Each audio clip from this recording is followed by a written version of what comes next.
should be. Well, first of all, I'm noticing from what you're saying that you would rather live in Barcelona than in Toronto, partly because of the aesthetic aspects of the physical built surroundings, right? Built by people. Yeah, You like sure. you like that better, right? Yeah, every day I can walk by a place that I've been 100 times, but I still enjoy it because it is a beautiful place to be. Mind Yeah. you, if this place also had 7 months of winter, maybe would reevaluate that. But yes, like I totally agree. Yeah. So here's I think the the most foundational thing about this topic is if you think of a feather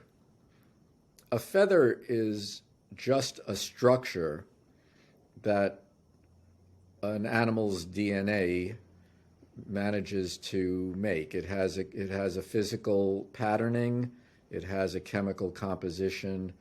It's just a thing. You could say that inherent to that feather is a certain amount of carbon, is a certain repeating pattern.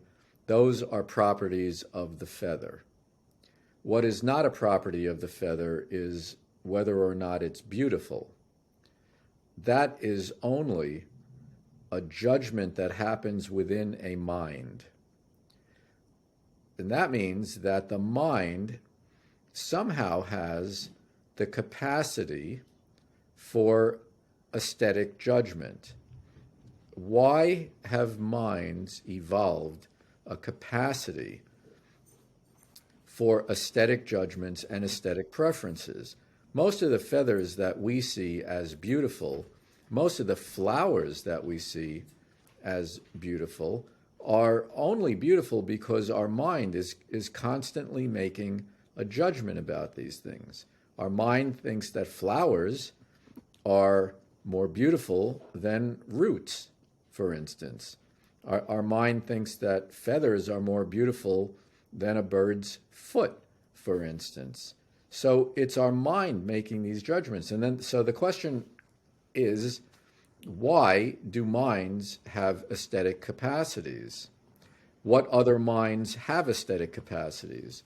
Well, all of the things that are attracted to feathers, like birds are attracted to feathers. That's why birds have all these patterns and all these bright colors and things like that. Right. They evolved because they're attractive to prospective mates. Flowers evolved entirely to attract pollinators.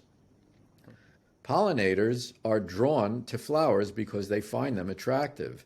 What gets mystical is that things that have no practical value for us, like bird feathers and the scent of a flower. I mean, we're not pollinators. We're not descended from insects. We don't have pollinators as our ancestors.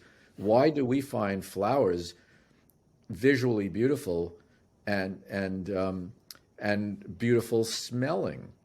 Why is it that most Right. people's favorite colors are blue or green, the most common colors in the natural world? Not some exotic, rare color, but the most common colors.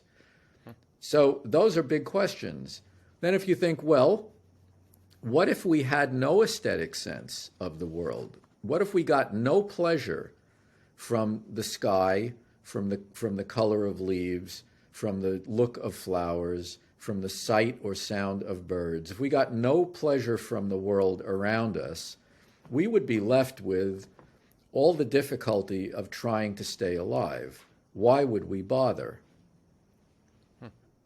I think that the ability to perceive things as beautiful is something that has evolved in order to make life worth the effort it takes, because it's hard to stay alive.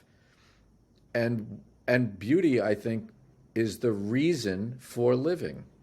But we often, you say your friends sometimes laugh at you for being so taken with architecture and things like that.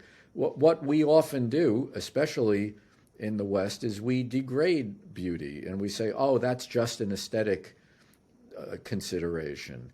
We're about practicality.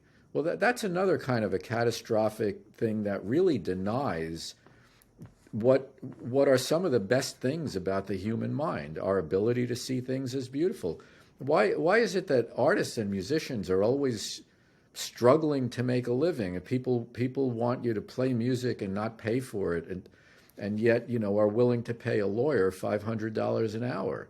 This is like an inversion of the values of why we even care to be alive. Right. Is to try to be close to the things that we find beautiful. Right. And And love and our family those are aesthetic perceptions of beauty that come from the same sense. right. Well, it really goes to show what we do value, as you mentioned, because it's no surprise that there is kind of this epidemic of anxiety and depression that's starting to happen as people have. I think we become more and more aware with every generation, and we also realize like how many bullshit jobs there are out there that people are doing and they don't want to do, but you have to do because we live in this culture that you have to pay rent, you have to do these things, but to do them, you kind of have to sacrifice the majority of your life to live. And so the small time you may have off, or your time between work and weekends, that's the time where you can enjoy your life. And I think people are getting more and more fed up spending so much time in things that don't provide them with value, with love, with enjoyment. So they're even considering in many countries pushing back to 4 days a week of work, which I think makes complete sense. And so are you seeing these things in animal cultures as well, or is that kind of too hard to decipher without being able to speak with these animals directly? Well, I think what I see is that there are aesthetic perceptions and choices made on those perceptions very widely across the animal kingdom. All of the things that have to do with colors and patterns in birds are about choosing mates. These are aesthetic preferences. And habitat choice, where certain kinds of animals go and want to hang out. These are aesthetic choices. So they have these perceptions, and they want to spend time near things that are aesthetically appealing to them. That is a big part of why animals choose to be where they are or choose to mate with who they mate with. Okay.